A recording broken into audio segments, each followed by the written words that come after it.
आज हम शुरू करने जा रहे हैं प्रश्नावली संख्या 8 जिसका नाम है त्रिकोणमिति का परिचय। तो त्रिकोणमिति है क्या? तो देखिए, त्रिकोणमिति गणित की वह शाखा है जिसमें त्रिभुज की भुजाएं और उनके मध्य बने कोणों का अध्ययन किया जाता है। तो देखिए, एक वो त्रिभुज है समकोण त्रिभुज, उसके जो भुजाएं हैं, भुजाओं और कोणों के मध्य जो संबंध होता है उसको दर्शाने के लिए अपन त्रिकोणमिति का अध्ययन करते हैं। तो देखिए, सदैव 90 डिग्री के सामने वाली भुजा जो होती है उसको अपन बोलते हैं कर्ण, और ये होता है थीटा। दो भुजाओं के मध्य जो कोण बनता है उसको अपन दर्शा रहे हैं थीटा से। थीटा के सामने वाली जो भुजा होती है वो सदैव क्या होती है? लंब होती है, और जो बच गया वो अपना क्या है? आधार। तो इन तीनों भुजाओं के मध्य एक संबंध होता है, वो अपन पाइथागोरस प्रमेय की सहायता से इसको दर्शाते हैं। तो उसको अपन पाइथागोरस प्रमेय लिख देते हैं यहां से, पाइथागोरस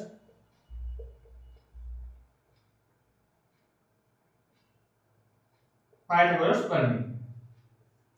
पाइथागोरस प्रमेय ये कहती है कि कर्ण स्क्वायर, कर्ण का स्क्वायर वो किसके बराबर होता है? लंब स्क्वायर प्लस आधार स्क्वायर। इस सूत्र की सहायता से अपन भुजाओं के मध्य संबंध ज्ञात कर देंगे। देखिए, ये तो पहला सूत्र हो गया, इसको अपन तोड़ मरोड़ के और सूत्र भी बना सकते हैं। यहां से अगर मेरे को लंब का सूत्र बनाना है तो मैं यहां से लिखूंगा लंब स्क्वायर। लंब स्क्वायर वो क्या होगा? कर्ण स्क्वायर में से आधार स्क्वायर घट जाएगा, तो अपन यहां पे क्या लिख देंगे? कर्ण स्क्वायर माइनस आधार स्क्वायर।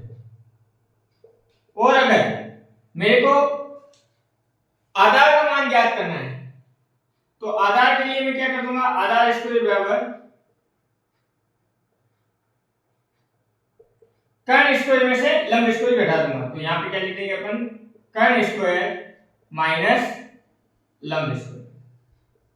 इन तीनों सूत्रों की सहायता से अलग अलग अपन लंब, कर्ण और आधार का मान ज्ञात कर सकते हैं। इन भुजाओं के अनुपात को अपन क्या बोलते हैं? त्रिकोणमितीय अनुपात कहते हैं। तो त्रिकोणमितीय अनुपात अपन सीखते हैं, त्रिकोणमितीय अनुपात। तो भुजाओं के मध्य जो अनुपात होगा वो उसका त्रिकोणमितीय अनुपात होगा, और त्रिकोणमितीय अनुपातों में अपन 6 अनुपात बताते हैं अलग अलग: sine theta, cos theta, tan theta, cot theta, sec theta और कोसेक थीटा। इन सब का अनुपात जो ज्ञात किया जाएगा वो त्रिकोणमितीय अनुपात होगा। तो देखिए, इसको याद करने का एक आसान सी अपने पास ट्रिक है, वो ट्रिक है लाल बटे कक्का। जैसे इसको ट्रिक को ऐसे याद रखा जा सकता है, लाल बटे कक्का। जो सबसे पहला मान है लंब बटे कर्ण, वो होता है अपने साइन थीटा के लिए। आधार बटा जो कर्ण है उसको अपन बोलते हैं कोस थीटा, और लंब बटे जो आधार है वो क्या होता है? Tan theta. और आधार बटे लंब जो बोलेंगे वो क्या हो जाएगा? Cot theta. कर्ण बटा आधार अपन जो बोलेंगे वो हो जाएगा आपके पास सेक थीटा, और कर्ण बटा लंब जो होगा उसको अपन बोलेंगे कोसेक थीटा। इस प्रकार से भी अपन इसको याद कर सकते हैं। तो देखिए, साइन थीटा की वैल्यू क्या हो जाएगी? लंब बटे कर्ण। तो देखिए, इसको लिख देते हैं लंब बटे कर्ण। तो लंब और कर्ण का जो अनुपात होगा वो साइन थीटा के बराबर होगा। कोस थीटा की वैल्यू हो जाएगी आपके पास आधार बटे कर्ण। टेन थीटा की वैल्यू हो जाएगी लंब बटे आधार। कोट थीटा की वैल्यू हो जाएगी आधार बटे लंब। सेक थीटा की वैल्यू हो जाएगी कर्ण बटे आधार, और कोसेक थीटा की वैल्यू हो जाएगी कर्ण बटे लंब।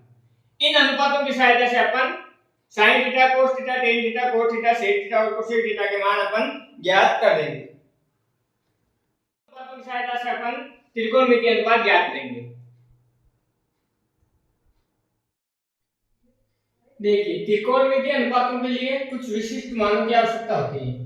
तो अपन ने ये सारणी बनाई, इस सारणी के माध्यम से इन मानों को अपन ज्ञात करेंगे। और ये मान अपने 8.2 प्रश्नावली में काम आएंगे। तो देखिए sin 0 की वैल्यू क्या होगी, sin 30 की वैल्यू, sin 45, sin 60, sin 90, ऐसे ही सारे त्रिकोणमितीय अनुपात है उनका मान अपन ज्ञात करेंगे। एक छोटी सी ट्रिक है, उस ट्रिक की सहायता से अपन इसको याद कर सकते हैं। तो देखिए ट्रिक में देखिए 5 मित्र हैं, 1 2 3 4 5 मित्र हैं, प्रत्येक के पास 4 गिलास है, 4 गिलास हैं इनके पास। जो पहला मित्र है उसके पास गिलास में एक भी गिलास में दूध नहीं है, तो इसके पास दूध कितना है, 0। फिर ये कहेगा इससे मांग के ले, तो इससे मांगने जाएगा तो इसके पास कितना दूध है, 1 गिलास दूध है। इससे मांगने जाएगा तो इसके पास कितना दूध है, 2 गिलास। इसके पास कितना है, 3 गिलास, और इसके पास कितना है, 4 गिलास। अगर ये याद रह गया तो इस सब का अपने को क्या निकालना है, अंडर रूट। इन सब का क्या करना है, अपने को अंडर रूट याद करना है, और इस अंडर रूट की सहायता से अपन साइन के सारे मान ज्ञात करेंगे। तो देखिए साइन 0 की वैल्यू ज्ञात करनी है, तो 0 का अंडर रूट क्या होता है, 0, तो साइन 0 की वैल्यू क्या आ जाएगी, 0। या देखिए साइन 30 की वैल्यू ज्ञात करनी है, तो 1 का अंडर रूट कितना होता है, 1, और 4 का अंडर रूट कितना हुआ, 2, तो आंसर क्या आ गया, 1/2। अब देखिए ये कट रहा है, पहले काट दो एक बार और ये 2 बार। 1 का अंडर रूट कितना होगा, 1, और 2 का अंडर रूट निकलता नहीं, नीचे अपन क्या लिखेंगे, अंडर रूट के 2, तो sin 45 की वैल्यू होगी 1/√2। यहां देखिए अंडर रूट 3 की वैल्यू निकलती नहीं, तो ये under root 3 upon under root 4 की वैल्यू कितनी होती है, 2, 4 से 4 कैंसिल हुआ, आंसर क्या है, 1, 1 का अंडर रूट कितना होता है, 1। तो sin के अपन ने 5 मान ज्ञात कर लिए। sin के मान अगर अपने को आ गए तो पूरी सारणी आसान, पूरे मान अपने पास आ जाएंगे।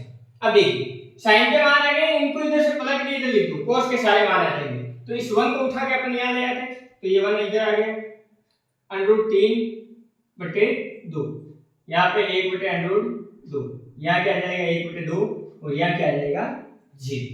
ये दो पंक्तियां अगर अपने को समझ में आ गई तो अगली पंक्ति के लिए अपन tan का मान ज्ञात करने का एक आसान सी ट्रिक है। देखिए दुनिया में सबसे छोटा होता है 0 और सबसे बड़ा होता है इनफाइनाइट, और बीच में खड़ा हूं मैं खड़ा हूं सीधा, मतलब कितना मान आएगा, 1। तो देखिए tan 0 की वैल्यू कितनी हो जाएगी, 0, और tan 45 90 की वैल्यू क्या आ जाएगी, इनफाइनाइट, और tan 45 की वैल्यू कितनी आएगी, 1।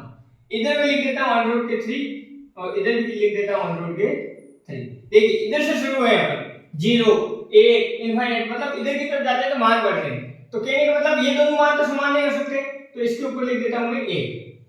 तो ये क्या आ जाएगा, 1/√3, और उधर आ जाएगा अंडर रूट के 3।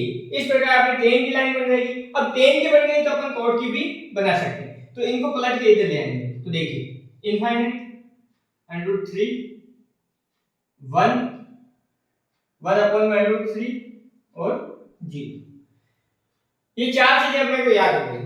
तो अब देखिए जो cos है वो sec का उल्टा होता है, तो देखिए इसके अपॉन में कुछ नहीं है, उसके नीचे में 1 लिख देता हूं, जिसके बटे में कुछ भी नहीं है उसके नीचे 1 लिख देंगे। तो देखिए अब अपने को क्या करना है, cos को sec में बदलना है, तो इसका क्या करना पड़ेगा, उल्टा करेंगे, 1/1 वापस क्या आएगा, 1 ही आएगा। अब इस मान को उल्टा करेंगे तो अपने पास क्या आएंगे, 2 में अंडर रूट के 3। इसको उल्टा करेंगे तो अंडर रूट 2/1 मतलब अंडर रूट के 2। इसको उल्टा करेंगे 2/1 मतलब क्या आ गया, 2। अब इसको उल्टा करेंगे तो अपने पास क्या आएगा, 1/0। 1/0 की वैल्यू क्या होती है, इनफाइनाइट। अगर sec की वैल्यू आ गई तो cosec की, इससे भी इजी, इसको पलट के इधर ले आएंगे तो ये cosec की वैल्यू आ जाएगी। ये आ गया अपने पास इनफाइनाइट, ये 2, ये अंडर रूट के 2, ये 2 में अंडर रूट के 3, और ये कितना आ गया अपने पास 1। इस प्रकार अपन ने सारणी याद कर लिए। और एक तरीका और भी होता है, sin बटे cos भी क्या होता है, tan होता है। तो देखिए 0 में 1 का भाग देंगे क्या आएगा, 0, इसमें इसका भाग देंगे तो 2 से 2 कैंसिल, और ऊपर 1 बच गया, नीचे क्या आ गया अंडर रूट के 3, ये आपस में कट जाएगा तो 1 आ जाएगा, ये कट के अंडर रूट 3 बचेगा। और यहां पे देखिए 0 के अंदर अपने को 1 के अंदर अपने को किसका भाग देना है, 0 का, तो क्या आ जाएगा आपके पास, इनफाइनाइट आ जाएगा। अब देखिए त्रिकोणमिति के जो मान है, त्रिकोणमिति अनुपात, उनके मध्य भी संबंध होता है। तो देखिए अपन एक बार लिखते हैं कौन कौन से त्रिकोणमिति अनुपात है, sin theta, cos theta, tan theta, cot theta, sec theta और कोसेक थीटा, इनमें भी आपस में संबंध होता है। ये जो साइन थीटा होता है वो कोसेक का उल्टा होता है। तो देखिए अपन यहां से सूत्र बना लेते हैं कि साइन थीटा का जो मान होगा वो 1 बटा कोसेक थीटा के बराबर होगा। क्या ये मतलब है? साइन का उल्टा कौन है? कोसेक। तो यहां से दूसरा फॉर्मूला निकल सकता है, कोसेक किसका उल्टा होगा? कोसेक उल्टा होगा साइन थीटा का। ये भी अपने पास एक सूत्र बन गया। अब इससे एक सूत्र और बन सकता है, साइन को इसके मल्टीप्लाई में भेजेंगे तो यहां देखिए क्या बन जाएगा, साइन थीटा गुणा कोसेक थीटा, इसका मान कितना हो जाएगा 1। इसी प्रकार जो ये कोस थीटा है वो किसका उल्टा है? सेक थीटा का। तो चौथा सूत्र लिख देंगे अपन, कोस थीटा वो उल्टा है सेक थीटा का। तो अपन बता देंगे जो सेक थीटा है वो किसका उल्टा है? कोस थीटा का। और इस कोस को इसके गुणे में भेजेंगे तो छठा सूत्र क्या बन जाएगा अपने पास, कोस थीटा गुणा सेक थीटा इक्वल टू 1। इस प्रकार अपने पास 6 सूत्र आ जाएंगे। अब देखिए सातवां सूत्र, जो टेन थीटा होता है वो उल्टा होता है कोट थीटा। तो अपन यहां से लिख देंगे टेन थीटा जो है वो उल्टा है किसका? 1 अपॉन कोट। अब देखिए तो यहां से अपन कोट थीटा ज्ञात करेंगे तो अपन क्या बता देंगे 1 बटा टेन थीटा। अब देखिए इस टेन को इसके गुणे में भेजेंगे तो नवा सूत्र अपने पास क्या बन जाएगा, टेन थीटा गुणा कोट थीटा, उसका मान कितना हो जाएगा अपने पास 1। ऐसे अपन 9 सूत्र बना देंगे। और साइन के अंदर अपन कोस का भाग लेते हैं तो अपने पास क्या बन जाता है टेन थीटा। तो 10वां सूत्र अपन बना देंगे कि टेन थीटा का मान ये भी हो सकता है sine theta tan cos theta. तो कोट थीटा वो हो जाएगा कोस थीटा बटा साइन थीटा। इस प्रकार अपन त्रिकोणमितीय अनुपातों को मितीय संबंध बता देंगे। अब अपन देखते हैं सरल समीकरण। अब देखते हैं अपन त्रिकोणमितीय सरल समीकरण। पहली सरल समीकरण है